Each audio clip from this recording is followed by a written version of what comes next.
Good morning and welcome to the Mayor's Weekly. We're pleased to have you with us today. Always glad to have you take an interest in what's going on in our city. Joining me today is our Chief Financial Officer, Kathy Chambless, and we're here in the early days of September. Fiscal year winding down at the end of September, so a considerable amount of time has been spent in the last month building a budget for the new fiscal year, which will start October 1.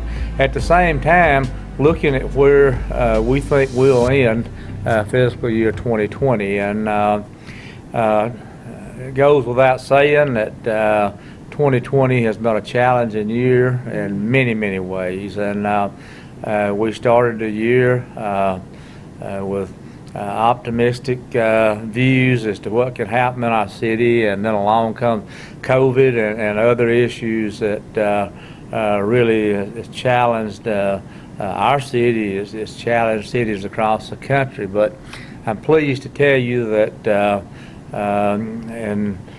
with all the challenges that we've had, and at the depth of our concerns in March and April, things are much better. What we believe we know at this point is fiscal year 2020 will end on a high note, a note that's drawing attention from many, many areas, the news media, trade associations, that sort of thing, and there's several contributors to that. But what I'd like to do is get Ms. Chambless to talk with you a little bit about how she thinks the year will play out. But before that, one of the things that we did with the help of Ms. Chambless at our council meeting, we're also, while we're marking the end of fiscal year 2020, it marks the end of this term for the elected officials, that being the council member and the mayor.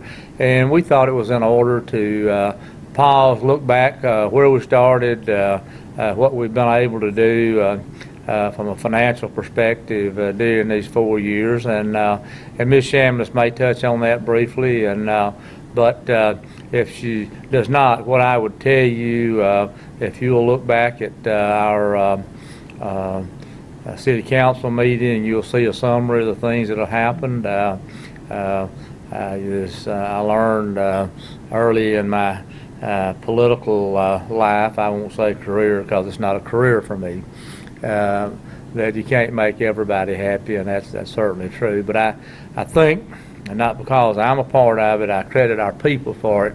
I would challenge you to find a city our size that's been able to accomplish more than this city's accomplished over the last 4 years. If you do, please let me know, because I want to see what they're doing and see if I can learn something to ratchet it up. Ms. Chambless, with that said, you want to talk a little bit about fiscal year 2020, the past 4 years, and then we'll talk a little bit about the budget that we rolled out for council consideration. Yes, sir. You know, you mentioned about where we started with the group of council people and yourself back in 2016. We started with a 1.4 fund balance. And I won't go through each year because we did list that in the council meeting on Tuesday. But with fiscal year ending 2019, we know that we ended with a 7.1 revenue over expenditures, of which we have a fund balance of 7.1. That's a unprecedented increase in fund balance for 3 years. And Ms. Chambless is a certified public accountant, understands 35-year tenure here at the city. There's no smoke and mirrors in this. There's no fluff. There's no window dressing. We have audited financial statements that if we were doing such, that would draw their scrutiny immediately, would it not? Well, absolutely. And, you know, revenue has increased, and I think you made an excellent point in Tuesday's meeting. We have seen some increases in revenue, but not to how the increases are in our fund balance. So we've had more of an increase in fund balance than we had increases in revenue. So it is expense management and being able to manage well that has brought us to this 7.1 million fund balance. So it's now, Ms. Chambless, as you mentioned, and in fiscal year 2019, which was September 30th, 2019, and we're days away from September 30, 2020, and forecasting and projecting and that sort of thing is a major piece of what you do. Any thoughts on where you think the city will land in a few days? Well, yes, sir. I look at it every month, and I provide y'all with a report every month, because I really think that that's part of being able to manage well. You've got to know where you're at to know where you're going and what you can you can do. So I do think our revenues this year will end with $26 million in revenue.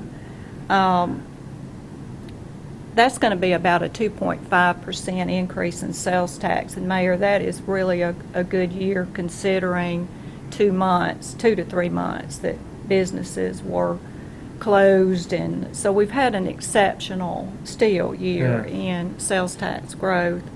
But with revenues as good as what I think they'll be, and the expense management that we have in place, we did a big capital purchased a lot of equipment. When I say capital, we're purchasing equipment for the city. So let me mention that, and that was by plan. That was not that we got backed in the corner. No, I mean, sir. we planned to do that, correct? Plan to do that, Right. and we spent a little over $1 million providing some equipment needs, badly needed, at the street department and other departments throughout the city, and some improvements to the facilities. So I do believe that even with expending that, which we wouldn't spend every year, we will still have a revenue exceeding expenditures or fund balance of $1.5 million. Well, now, Sam, is when you look back and those expenditures we made were expenditures that we planned to make, expenditures that needed to be made. It was not out of, like I said, being backed in the corner out of desperation, that sort of thing. And all of them have enhanced our city in some way. But if you said, well, if we had not have spent that, then you couple with your projection for how this year will end, it would have been a banner year, maybe $2.8 million of surplus that we'd have. That's spiffy, folks. You put that before any trained man that understands municipal finance, municipal accounting, and they'll tell you that's pretty spiffy. It's very spiffy, and even the League of Municipalities, I've got a phone call from them asking, what's going on in Jasper. So that is wonderful. Do this, Ms. Shannon, I keep interrupting you, and I apologize for that. But if you work in the private sector, when I was in the banking business, our trade association was the Alabama Bankers Association. The Alabama League of Municipalities is the trade association for municipalities across the state.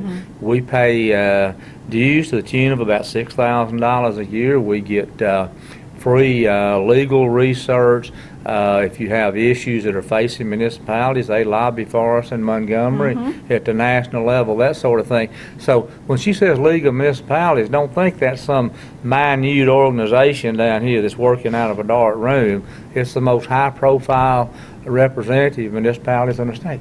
Well, it is, and this particular survey was calling cities because of the loss of revenue. And when I told him our sales tax had increased, then, that was really got their attention when many cities lost a lot of sales tax revenue. Now, we lost some revenue. We've lost revenue in lodging and, of course, our park revenue, but our sales tax has managed to stay strong. Well, with the revenue that we lost, I know we have made that up to say that the revenue we lost, had those been normal months, the months coming after those months would have been equally as large, probably not. So you probably can't say that you that we were that good at what we were doing. But at the end of the day, it's been good. Well, we're very pleased with how we're going to end this year. Brief snapshot.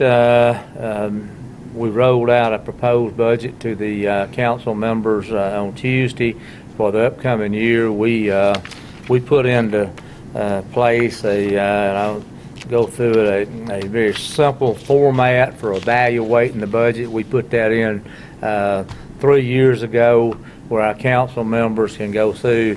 You see comparative data, historical data in a comparative format, what we're proposing, things that we think will have a significant impact on revenues and expenses. So rather than council members having reams of paper and what I call green bar, where you just got to turn through it and find things, they can move through in an orderly fashion and understand what we're doing. And it has simplified the process. It has, and we'll talk about some of the things that maybe the city had some expenses associated with that were not normal for the year, and we'll talk about the largest revenue growth. But we won't get into a ton of the detail unless they have questions. That's right, and we can do that. And absolutely, we have the backup information. So, Ms. Timothy, the new year, just a snapshot of what you think the new year might look like.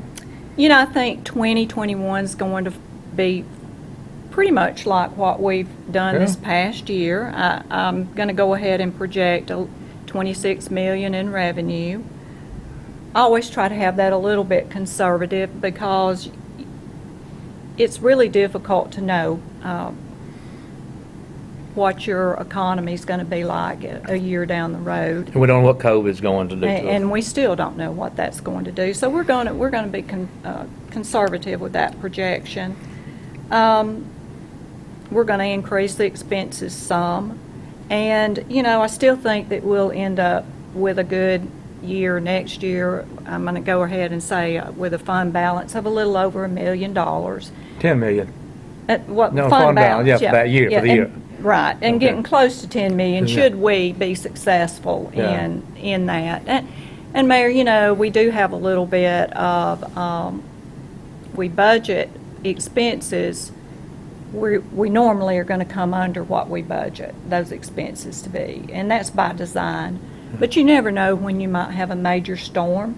If we do, we're going to have money already in those budgets ready to help them with any added expenses they have. Good. Let me tell you what I suspect will happen, and this is a council call, and I underscore that it's a council's call, but I fully expect that sometime in October in our council work session, we will begin to talk about the things that we need to do in the city. I wish I could tell you the money we have will cover every need we have. Not true, but we've come a long way. We've covered a lot of things that need to be covered. We'll begin to talk about, we know there's infrastructure needs that remain out there. There's smaller paving projects that need attention. In our park and rec area, there's wants/needs, whatever. So we'll ask our council to begin to think through the things that they would like to see done, and those council members serve as your representative in city government. So if you have ideas, please share it with them, and we'll come up with a plan, much like we did in Fiscal Year 2019, to begin to do these sort of things and make additional enhancements to our city. The last thing I want to mention to you is a project that I've known about for maybe a year and a half, and things in government move slowly, and the higher up the chain you go, I think the slower it gets. You get the state level, it doesn't move as fast as it moves at the municipal level. You get the national level, I think it's slower than that. But the paving of Highway 78 or 118, whichever you prefer. I grew up with it being 78, didn't you, Ms. Shannon? Yeah, I did. Okay. So it's hard for me to get that out of my mind. September 8th, beginning at the 9th Avenue overpass and going east toward Birmingham, Alabama Department of Transportation, you heard referred to as ALDOT, will begin resurfacing that stretch of highway from the overpass at 9th Avenue all the way to the city limit boundaries on the east side of the city. This project will take quite a bit of time, and they think it'll wrap up at the end of November. Something that I've been asked about numerous times, and I share people's frustration, the concrete at the four-way stop at Airport Road. I told somebody the other day, if you had a limousine, it'll shake your teeth loose when you drive across it. The concrete will be removed and will be resurfaced, and hopefully that solves that problem. Major improvement to the city. That's a state expense. We don't pay 1 penny on that, and it ties in nicely with all the paving work we've done. So I'm excited about that. I'm excited to tell you that this work will be done at nighttime. I've been talking with our police department. We'll be talking about driving safely at night around these construction projects and whatever, but it will be a nice add to our city. So excited about that. What I would say is the information you shared with you, we have thick skins. If you think we can do it better, if you got an idea how to improve it, you always have our ear. But I would encourage you to look around and bring us a model that's better, that's doing better, and we'd be happy to sit down and talk with you about it and hear what you have to say, because we always want to make Jasper be as good as it can be. You agree, Ms. Chambless? Sure do. Thanks for being with us, and hope you have a safe holiday weekend, and we'll look forward to seeing you next week.